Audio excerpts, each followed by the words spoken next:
Hello friends, welcome back my YouTube channel. আজি আমি আলোচনা কৰিম ক্লাস 10 ৰ ম্যাথছৰ প্ৰথম চেপ্টাৰটো বাস্তৱ সংখ্যা। বাস্তৱ সংখ্যাৰ ভিতৰত থকা ভাগকেইটাৰ বিষয়ে অলপ আলোচনা কৰি আমি লেসনটো আৰম্ভ কৰিম। সো পোন প্ৰথমতে আমি স্বাভাৱিক সংখ্যা চাম। স্বাভাৱিক সংখ্যাক n ৰে ৰিপ্ৰেজেন্ট কৰা হয় ক্যাপিটেল N। আৰু স্বাভাৱিক সংখ্যাৰ ভিতৰত থাকে 1 ৰ পৰা স্টাৰ্ট কৰি 1 2 3 4 এইবিলাক। অৰ্থাৎ আমি ইয়াৰ ডেফিনেশন পাইছিলো কি যে যিবোৰ সংখ্যা আমি গণনাৰ কাৰণে ব্যৱহাৰ কৰো হেবিলাকে হৈছে স্বাভাৱিক সংখ্যা। কিন্তু স্বাভাৱিক সংখ্যাৰ লগতে লাগি থকা আৰু এটা এক প্ৰকাৰৰ সংখ্যা আছে সেইটো হৈছে পূৰ্ণ সংখ্যা। লাইনত পাইছিলা। তো পূৰ্ণ সংখ্যাক ইংৰাজীত কোৱা হয় হোল নাম্বাৰ আৰু ইয়াক w ৰে বুজোৱা হয়। হোল নাম্বাৰত কি থাকিব 1 ৰ লগত জাস্ট 0 টো প্লাস হ'ব এড হ'ব 1 2 0 1 2 3 4 3 4 আপ টু ইনফিনিটি। একেদৰে ইয়াৰ পিছত আহিব ইন্টিজাৰ্স অখণ্ড সংখ্যা। সো অখণ্ড সংখ্যা যেটা ৰিপ্ৰেজেন্ট কৰা হয় আৰু ইয়াতে নেগেটিভ নাম্বাৰও থাকিব অৰ্থাৎ ধনাত্মক নাম্বাৰ আৰু ঋণাত্মক নাম্বাৰ লগতে 0 টো আহিব এনেকুৱা -3 -2 -1 0 1 2 আপ টু ইনফিনিটি। এইফালেও ইনফিনিটি এইফালে মাইনাস ইনফিনিটি। তো এনেকুৱা আমি ক্লাস 9 তে পাইছিলো যে অখণ্ড সংখ্যা ইন্টিজাৰ্স বিলাক এনেকুৱা হয়। ইয়াৰ উপৰিও ভগ্নাংশ কোনবিলাক যিবোৰ সংখ্যাত হৰ আৰু লব থাকে যেনেকৈ 1/2 এটো হৈছে ভগ্নাংশ 1/2 3/4 6/7। ভগ্নাংশৰ ভিতৰত আকৌ প্ৰকৃত অপ্ৰকৃত ভগ্নাংশ আছিল। ইয়াৰ উপৰিও মিশ্ৰ ভগ্নাংশ আছে। আমি সেইবিলাকৰ বিষয়ে এনেও অৱগত। ইয়াৰ পিছত আহিব পৰিমেয় সংখ্যা। পৰিমেয় সংখ্যাক কিউৰে ৰিপ্ৰেজেন্ট কৰা হয়। এতিয়া পৰিমেয় সংখ্যা কোনবিলাক যিবিলাক সংখ্যাক p/q আকাৰত প্ৰকাশ কৰিব পাৰি আৰু কেতিয়াও কিউটো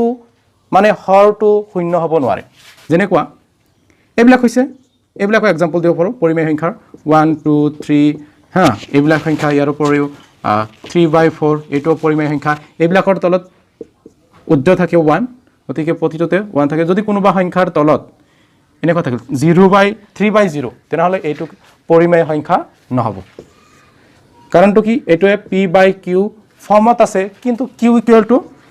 equal to 0 আছে। কিন্তু আমাৰ ডেফিনেশনত আছে q does not equal to 0 q কেতিয়াও 0 হ'ব নোৱাৰে অৰ্থাৎ হৰটো কেতিয়াও 0 হ'ব নোৱাৰে। ইয়াৰ পিছত আছিল অপৰিমেয় সংখ্যা যিবোৰ সংখ্যা p/q আকাৰত প্ৰকাশ কৰিব নোৱাৰি। যেনেকৈ এটো উদাহৰণ দিছো 1/0 পাইটো এটা অপৰিমেয় সংখ্যা হয়। তাৰ পিছত √2 √3 √5 এই সংখ্যাবিলাক হৈছে অপৰিমেয় সংখ্যা। তো এই সববিলাক মিলি টোটাল আমাৰ কি আহে বাস্তৱ সংখ্যা। বাস্তৱ সংখ্যাৰ ভিতৰত এই সকলোবিলাক থাকিব ন্যাচাৰাল নাম্বাৰ হোল নাম্বাৰ তাৰ পিছত ইন্টিজাৰ্স ফ্ৰ্যাকশন ৰেশনাল নাম্বাৰ ইৰেশনাল নাম্বাৰ পৰিমেয় সংখ্যা অপৰিমেয় সংখ্যা এই সববিলাক আমাৰ বাস্তৱ সংখ্যাৰ ভিতৰত আহিব। এতিয়া ক্লাস 10 ৰ প্ৰথম চেপ্টাৰটো কেইটামান থিওৰিয়ামৰ ওপৰত বেছ কৰি চেপ্টাৰটো আলোচনা কৰা হৈছে। প্ৰথম যেটো উপপাদ্য আছিল সেই উপপাদ্যটো হৈছে ইউক্লিডৰ বিভাজন প্ৰমেয়িকা। তাতে থাকিব কি যিকোনো দুটা বাস্তৱ সংখ্যা a আৰু b দিয়া থাকিলে তাৰ কাৰণে r আৰু q বাহিৰ হ'ব আৰু r আৰু q ৰ ৰিলেশনটো এনেকুৱা হ'ব a equal to bq plus r where r ৰ ভ্যালুটো 0 তকৈ ডাঙৰ আৰু b তকৈ সৰু। এতিয়া হয়তো বহুতৰে এটো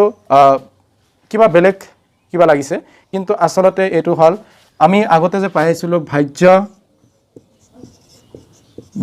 সমান ভাজক পূৰণ ভাগফল প্লাস ভাগশেষ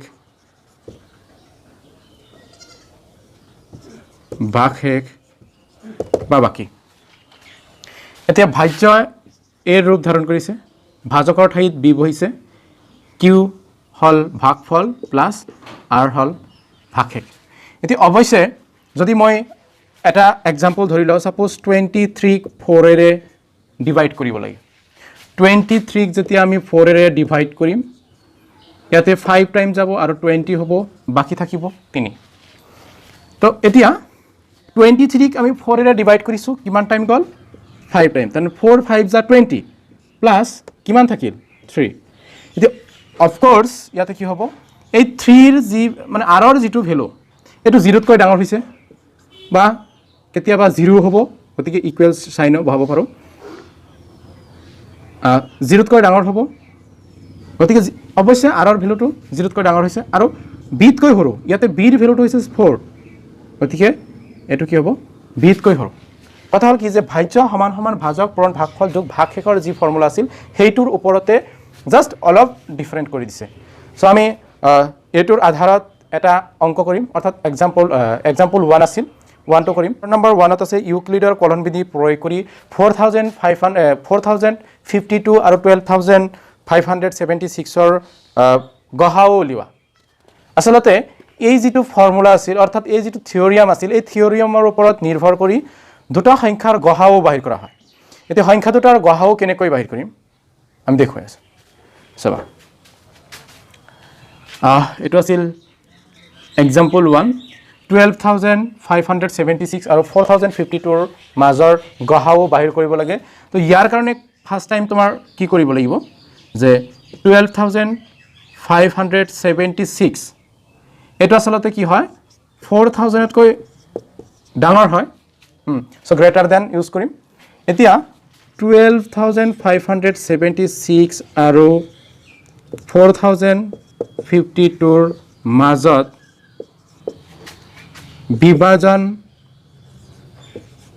বিভাজন প্ৰমেয়িকা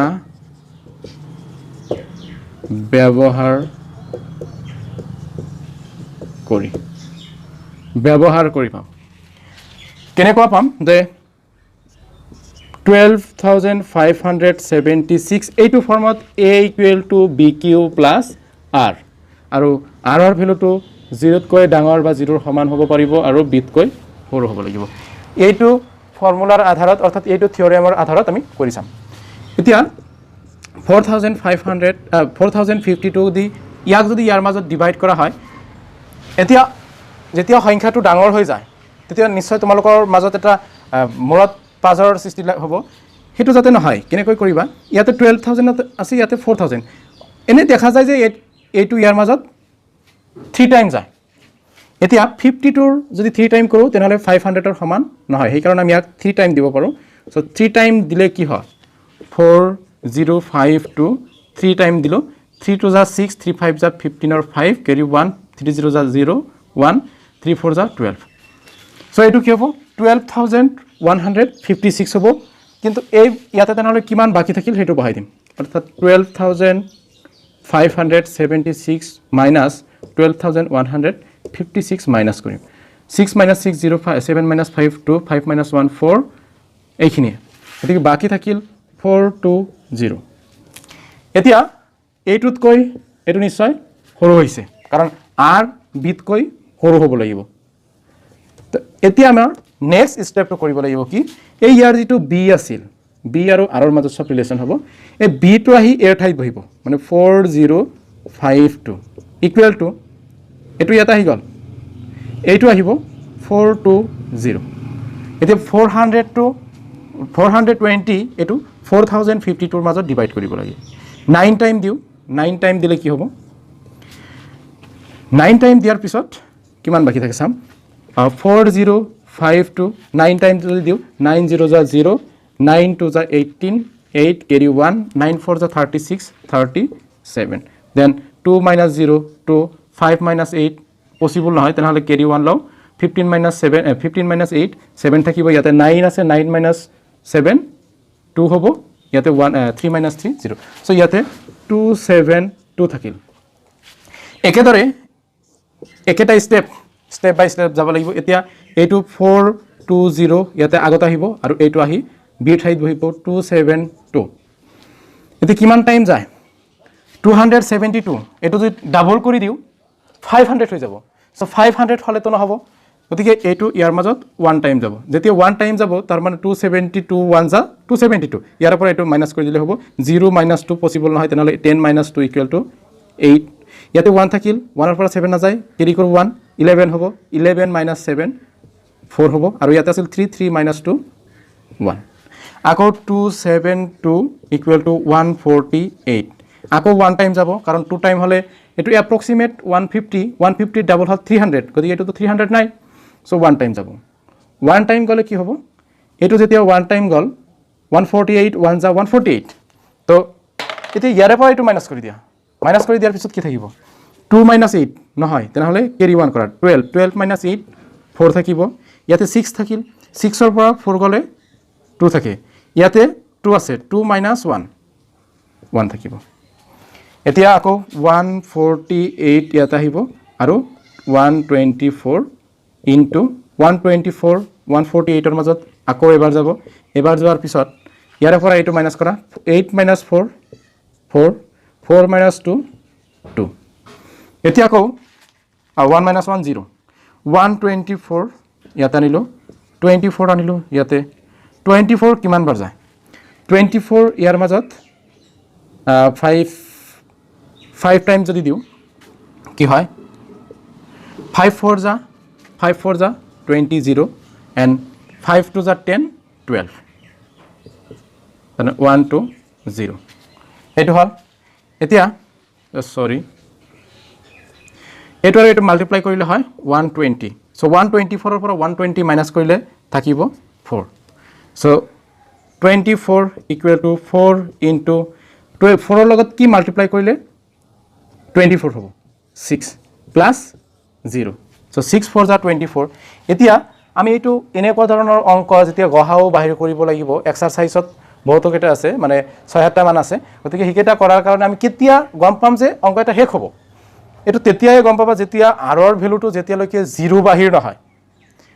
কৰি থাকিলে এটা সময়ত r 0 হ'বই গতিকে যেতিয়ালৈকে r ৰ ভ্যালুটো 0 নহয় তেতিয়ালৈকে আমি কৰিয়ে যাব লাগিব এই প্ৰতিটো স্টেপতে কি হৈছে r ৰ ভ্যালু not equal to 0 অবশ্যই NCERT দিয়া আছে r equal to r not equal to 0 r not equal to 0 r not equal to 0 r not equal to 0 এটো ম্যান্ডেটৰি নহয় যে এটো দিবই লাগিব এটো যে দিবই লাগিব তেনেকুৱা ধৰণৰ কোনো ফোর্স নাই তো এটো যেতিয়া 0 হল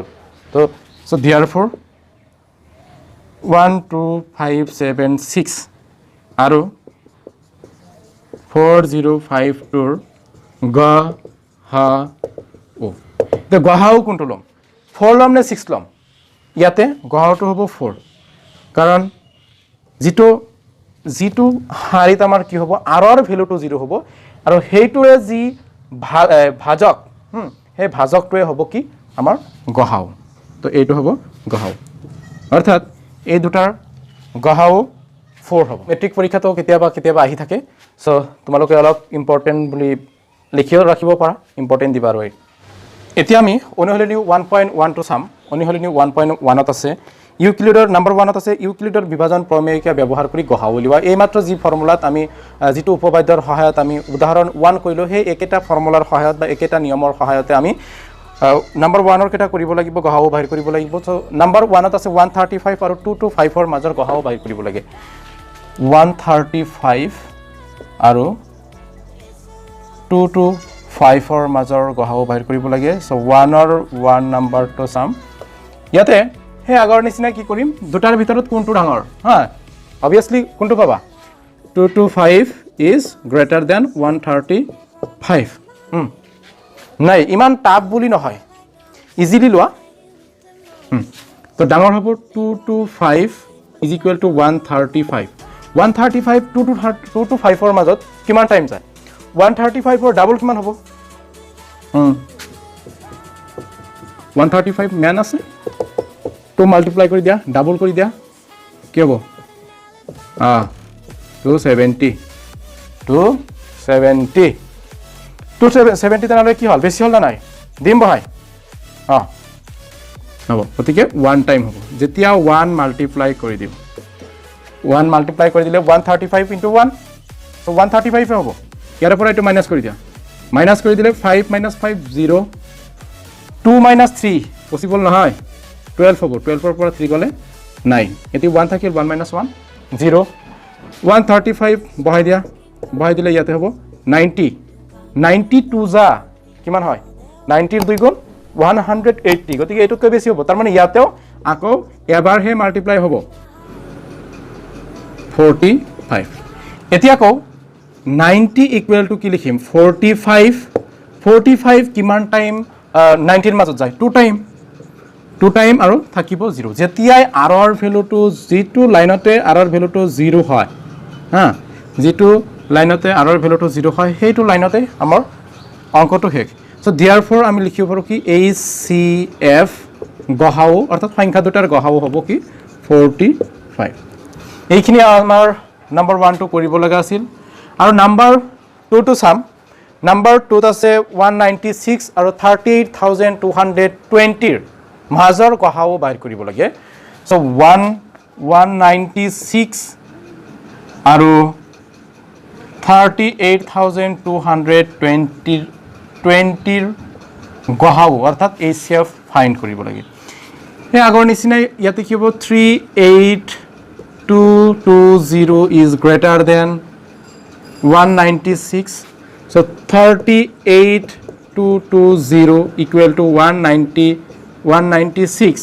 196 ৰ লগত এনেকুৱা কি সংখ্যা মাল্টিপ্লাই কৰিলে এটোৰ সম্ভৱ হ'ব বহুত ডাঙৰ ডিফাৰেন্স হৈছে হয় না কি কৰিবা 195 মাল্টিপ্লাই কৰিবা কেনেকৈ হয় আৰু তুমি চাবা যে ইয়াৰ মাজত 195 টাইম যাব বহুত বাৰ চাইছো 196 ৰ মাজত 195 মাল্টিপ্লাই কৰিবা চাবা আনসাৰত পাবা 38220 নাই মুখস্থ নহয় মুখস্থ কি হ'ব কৰিবা এতিয়া এইফালে প্লাস কি থাকিব বাকি একোৱে না থাকে কাৰণ এটো আৰু এটো মাল্টিপ্লাই কৰি দিলে সেম নাম্বাৰ বাইৰ হয় তো ইয়াতে 0 না থাকে এটা হাৰিতে হেক ৰ আৰু বেছি নহয় সো therefore HCF গহাও কি হ'ব 196 এই দুটাৰ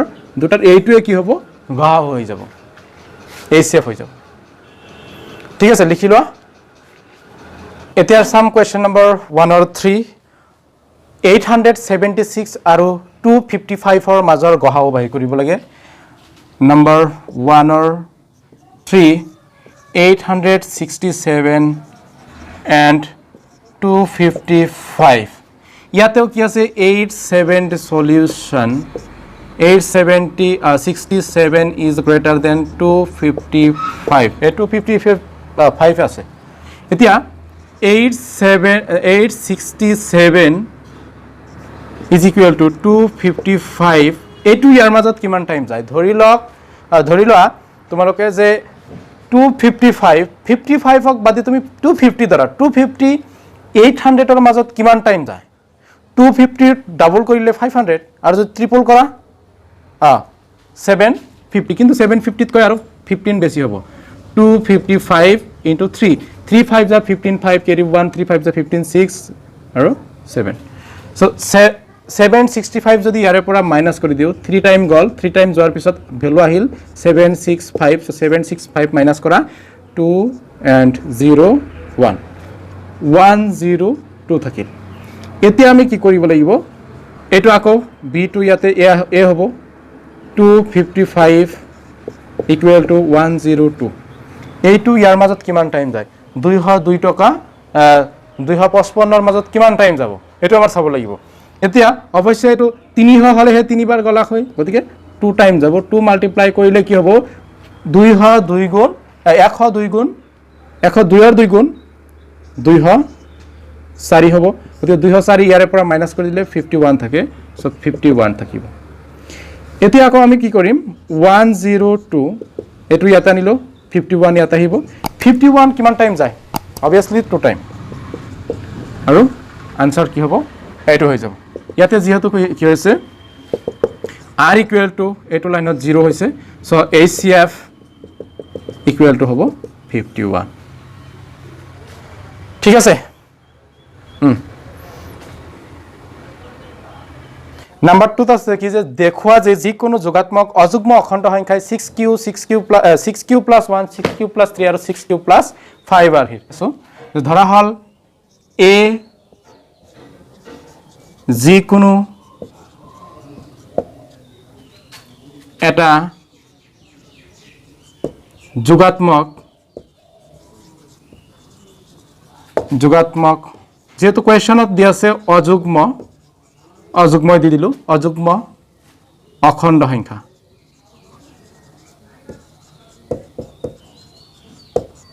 অখণ্ড শব্দটো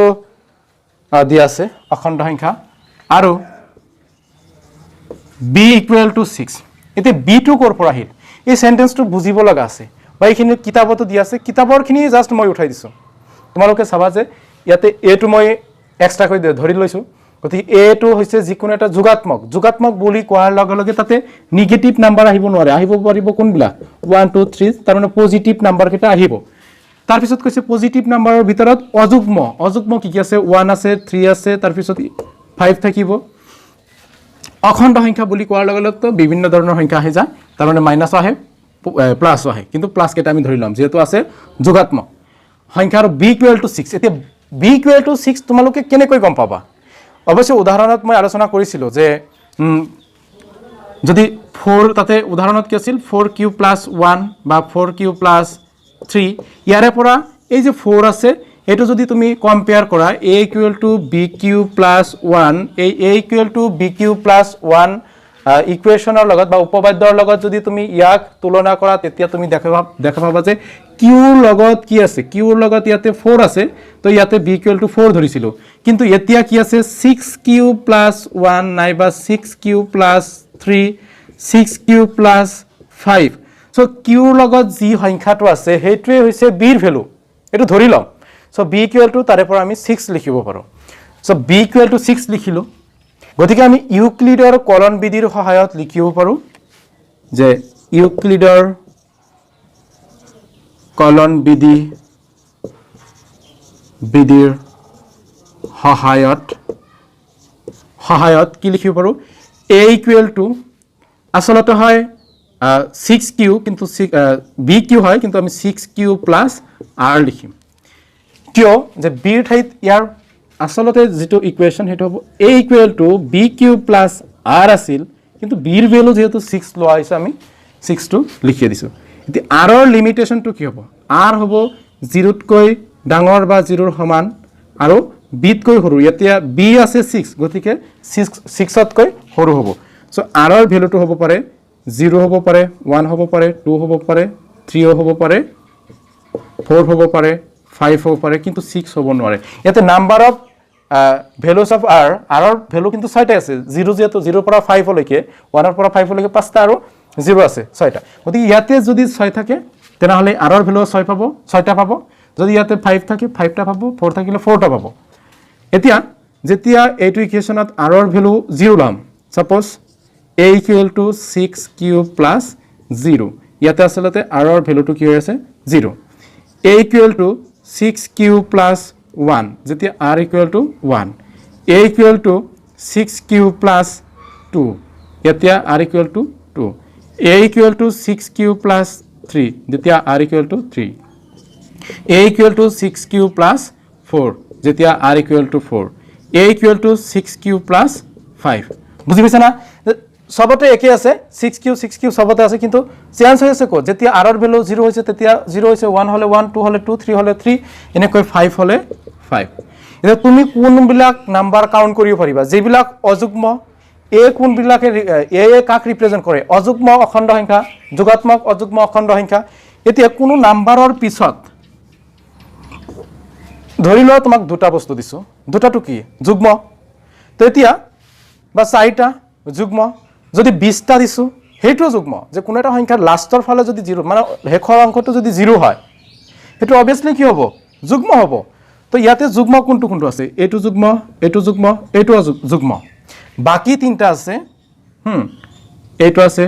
এইটো আছে এইটো আছে তাৰ মানে 6q + 1 6q + 3 6q + 5 এইবিলাক হৈছে কি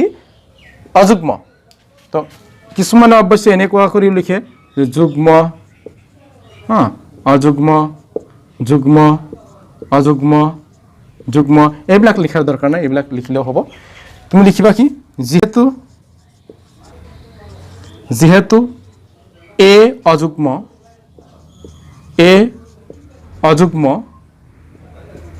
হে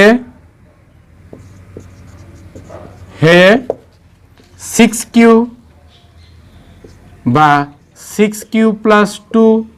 নাইবা 6 কিউব প্লাস 4 হ'ব নোৱাৰে কাৰণটো কি যদি ৰিজন দি দিয়া কাৰণটো হল কি কাৰণ ইহত দুয়েৰে বিভাজ্য কাৰণ ইহত দুয়েৰে বিভাজ্য গতিকে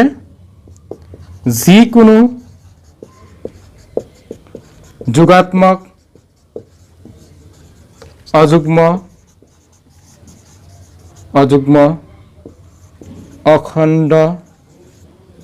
সংখ্যা হ'ব 6 কিউব প্লাস 1 6 কিউব প্লাস 3 নাইবা 6 কিউব প্লাস 5 আৰহিৰ ঠিক আছে কিবা ডাউট আছে নেকি এইটো ঠিক আছে চোৱা ইয়াতে কৈছে কি যে আমি জানো কি যে যদি কোনোবা সংখ্যাৰ শেষৰ যিটো ডিজিট শেষৰ যিটো অংক সেই অংকটো যদি 0 থাকে 2 থাকে 4 থাকে 6 থাকে 8 থাকে এই সংখ্যাবিলাক কি হয় যুগ্ম হয় আৰু বাকি যিবিলাক আছে 1 আছে 3 আছে 5 আছে 7 আছে এইবিলাক কি হয় অযুগ্ম যদি লাষ্টৰ ডিজিটটো এনেকুৱা থাকে তুমি ধৰি লোৱা যে কিউৰ মান 1 ইয়াত আছে 6 কিউ প্লাস মই 0 দিলো এতে কিউ তুমি 1 ধৰি ললা তেনলে কি হ'ব 6 যদি কিউৰ ভ্যালু যদি 1 হয় 6 1 যা 6 6 এর 1 গুণ 6 হ'ব তো 6 টো কি যুগ্ম সংখ্যা দুয়েৰ বিভাজন হয় বিভাজ্য বা যদি তুমি কিউৰ ভ্যালু তুমি 4 এ ধৰা তথাপি 6 4 যা 24 সো 24 টো এটা যুগ্ম কিন্তু এফালে যদি 1 থাকে সবা যদি 1 থাকে 6 4 যা 24 প্লাস 1 25 যেটো অযুগ্ম গতিকে এইটো অযুগ্ম হ'ব এইটো অযুগ্ম হ'ব এইটো অযুগ্ম হ'ব কাৰণ এইবিলাকৰ 6 কিউৰ মান তুমি জিয়ে ধৰা এটো জিয়ে মাল্টিপ্লাই কৰা কিন্তু লাষ্টৰ ফালে যেহেতু অযুগ্ম সংখ্যা আছে এই অযুগ্ম সংখ্যাটোৱে কি কৰি দিব গোটেই সংখ্যাটোকে অযুগ্ম কৰি পেলাব গতিকে এইটো অযুগ্ম এইটো অযুগ্ম এইটো অযুগ্ম এটো যুগ্ম কোনটো এইটো কাৰণ ইহত দুয়েৰে বিভাজ্য হা গতিকে যিকোনো যোগাত্মক অযুগ্ম অখণ্ড সংখ্যাই 6 কিউব প্লাস 1 6 কিউব প্লাস 3 আৰু 6 কিউব প্লাস 5 আৰহিৰ ঠিক আছে গুড এতিয়া চাবা কোৱেশ্চন নম্বৰ 3 ত আছে 616 সদস্যৰ এটা সৈন্যবাহিনীৰ গুটে 32 জনী এটা সেনা দলৰ পিছে পিছে কদম খোজ কাঢ়িবলগীয়া যাব লাগে এনেকৈ তেওঁলোকৰ খোজ কাঢ়িবলগীয়া স্তম্ভৰ উচ্চতম সংখ্যা এতিয়া যেতিয়াই কোনো এটা দুটা নাম্বাৰ দিলে আৰু দুটা নাম্বাৰৰ কলে কি উচ্চতম সংখ্যা তেতিয়া তোমাৰ বুজিব লাগিব কি যে সৰ্বাধিক উচ্চতম সংখ্যা বুলি কোৱাৰ লগে লগে গৰিষ্ঠ সাধাৰণ উৎপাদক যেটো কোৱা হয় অৰ্থাৎ গহাও বাহিৰ কৰিব লাগিব ইয়াতে এটা দলত শূন্য আছে দুটা দল আছে এটা আছে 616 হয় আৰু এটা দলত শূন্য আছে 32 এতিয়া এই দুটাক এনেকৈ এৰেঞ্জ কৰিব লাগিব যাতে এই এটা শূন্যৰ পিছে পিছে তাৰমানে এনেকুৱা কিমানটা উচ্চতম স্তম্ভ হ'ব পাৰে নেকি দিছ স্তম্ভৰ উচ্চতম সংখ্যা কিমান হ'ব পাৰিব তো ইয়াৰ কাৰণে আমাৰ বাহিৰ কৰিব লাগিব কি 616 আৰু 32 ৰ গহাও সো কোৱেশ্চন নম্বৰ 3 যেহেতু 616 is greater than 32 তো গতিকে কি কৰিম 616 is equal to 32 এটো ইয়াৰ মাজত কিমান টাইম যায় মাল্টিপ্লাই সো 20 নহব 19 কৰিলে কি হ'ব এটা 32 into 19 9 to the 18 or 8 carry 1 9 3 the 27 28 আৰু 2 0 3 3 the 9 3 1 the 3 আৰু carry আছিল 3 6 so যদি 608 minus কৰা হয় থাকিব 8 so 32 equal to 8 into 4 plus 0 ঠিক আছে তো 8 4 the 32 so therefore কি আছিল কোৱেশ্চনৰ বাহিৰ কৰিব লগিয়া খোজ কাঢ়িব লগিয়া স্তম্ভৰ উচ্চতম সংখ্যা খোজ কাঢ়িব লগিয়া স্তম্ভৰ উচ্চতম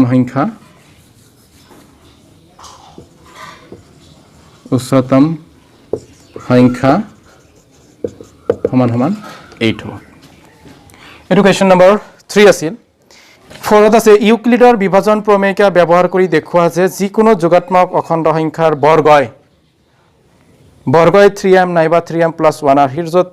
m কোনোবা এটা অখণ্ড সংখ্যা অৱশ্যে ইয়াতে হিন্টস দিয়া আছে ইংগিত দিয়া আছে অলপ ইয়াতে ইংগিত অৱশ্যে দিয়া আছে ইংগিতটো দিয়া আছে কি x এটা যিকোনো যোগাত্মক অখণ্ড সংখ্যা এইখিনি আমি ধৰি লম ইয়াতে x ৰ ঠাইত আমি a লিখি ললো যেটো আগতে a লিখিছো ইজি হ'ব সো নম্বৰ 4 ধৰা হল a যিকোনো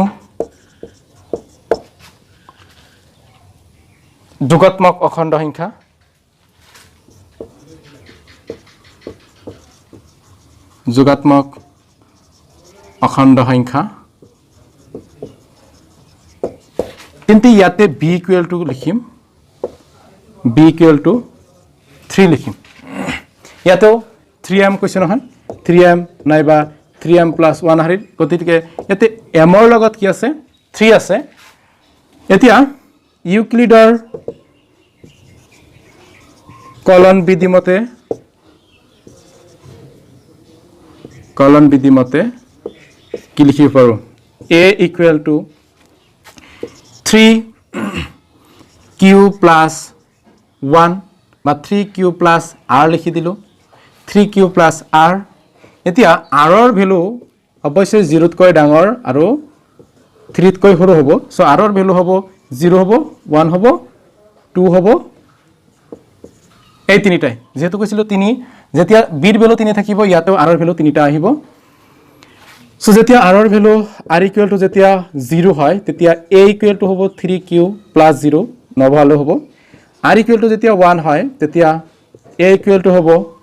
3q + 1 r = যেতিয়া 2 হয় a = হ'ব 3q + 2 এতিয়া এইবিলাকক আমি নাম্বাৰিং কৰিম এটো নাম্বাৰ 1 নাম্বাৰ 2 নাম্বাৰ 3 যেহেতু কৈছে কি যে অখণ্ড সংখ্যাবিলাকৰ বৰ্গ 3m নাইবা 3m + 1 আৰ গতিকে প্ৰতিটোকে আমি কি কৰিম 3 বৰ্গ কৰিম মানে নাম্বাৰ 1ক স্কয়াৰ কৰিলো স্কয়াৰ কৰিলে ইফালে কি আছে a so a² = 3q whole square হ'ব এটা 3q হোল স্কয়াৰক আমি এনে কৰি লিখিব পাৰো 3 3 যা 9 আৰু q² এটা 9ক এনে কৰি লিখিব পাৰো 3 * 3q² আৰু 3q² ক লিখিম 3m আৰু যত m belongs to z m হল এটা অখণ্ড সংখ্যা আৰু m = 3q² m = 3q² হ'ব একেদৰে এটো যত ইয়াৰে পৰা এটো ফালো তাৰ মানে লিখিব পাৰো a = 3m একেদৰে নাম্বাৰ 2 আছে 2ক যদি বৰ্গ কৰো নাম্বাৰ 2ক বৰ্গ কৰিলে ইয়াতে হ'ব a² = 3q + 1 whole square 3q + 1 whole square কৰিলে a + b হোল স্কয়াৰৰ ফৰ্মুলাত ভাঙি দিম a² মানে 3q whole square + 2 * 3q * 1 2 * 3q + 1 plus 1 square এতিয়া ইয়াক ভাঙি দিও 3 3 যা 9 q² plus 2 3 যা 6q plus 1 ঠিক আছে না এখানে কত এটো সবা নাম্বার 1 এটো আছে a = 3q so a = 3q আছিল তো নাম্বার 1 ক স্কয়ার কৰিছো তো a² ইয়াতে 3q হোল স্কয়াৰ 3 3 যা 9 স্কয়াৰ টু q ৰ ওপৰত পৰিব সো 9q² 9 ক দুটা পাৰ্ট কৰিছো 3 * 3 9 হ'ব এতে কিয় কৰিলো অৱশ্যে আমাৰ বনাব লাগিব কি 3m সো 3m ৰ টাইপত বনাব লাগিব এতিয়া ইয়াতে বাঢ়ি যাব ইয়াতে অলপ সোৱা বাঢ়ি যাব গতিকে m ৰ ঠাইত এতিয়া কি আহিছে আৰু q 3q² ৰ ঠাইত m আহিছে আকৌ m = কি হ'ব belongs to z ৰ ভিতৰত হ'ব ইয়াতে আমি কি কৰিম সোৱা এতিয়া এই 9 আৰু 6 ৰ পৰা 3 কমন লম 3 কমন ললে ইয়াতে কি থাকিব 3 থাকিব 3 3 যা 9 হল কিউ স্কয়ার থাকিব কিউ স্কয়ার দিলো 6 ৰ পৰা 3 যেতিয়া লৈ যাম 2 কিউ থাকিব আৰু ইয়াত আছে +1 এতিয়া এইখিনি মানে আমি m লিখিম আগতে যেনে কৈ 3 কিউ স্কয়ার মানে m লিখিছিলো এতিয়া এই গুটেইখিনি m লিখিম আৰু লিখি দিম কি m = so 3m + 1 আৰু m কোৰ পৰা আহিল m = 3 Q square + 2 Q m belongs to z m এটা অখণ্ড সংখ্যা হ'ব এইখিনি ব্ৰেকেটত লিখি দিব পাৰা এতিয়া ইয়াৰে পৰা আৰু ইয়াৰে পৰা গম পাব পাৰি কি যে যিকোনো যোগাত্মক অখণ্ড সংখ্যাৰ বৰ্গই কি হয় 3m নাইবা 3m + 1 আহি এটো নিলিখিলেও হ'ব তুমি যদি সিমিলারলি দিয়া সিমিলারলি মানে একেদৰে 3 নম্বৰৰ পৰা পাবা a³ = 3m + 1 লিখিলে হ'ব কোনো প্ৰবলেম নাই সো এনেকৈ লিখিলেও হৈ যাব সো তুমি লাষ্টত লিখি দিব পাৰা যে গতিকে যিকোনো যোগাত্মক অযুগ্ম যোগাত্মক অখণ্ড সংখ্যাৰ বৰ্গই 3m নাইবা 3m + 1 আৰহিৰ ঠিক আছে সো আজি যোৱা সো যদি আপোনালোকৰ ভিডিওটো ভাল লাগে লাইক কৰিব শেয়াৰ কৰিব আৰু মোৰ চেনেলত যদি নতুনকৈ আহিছে চেনেলটো সাবস্ক্ৰাইব কৰিব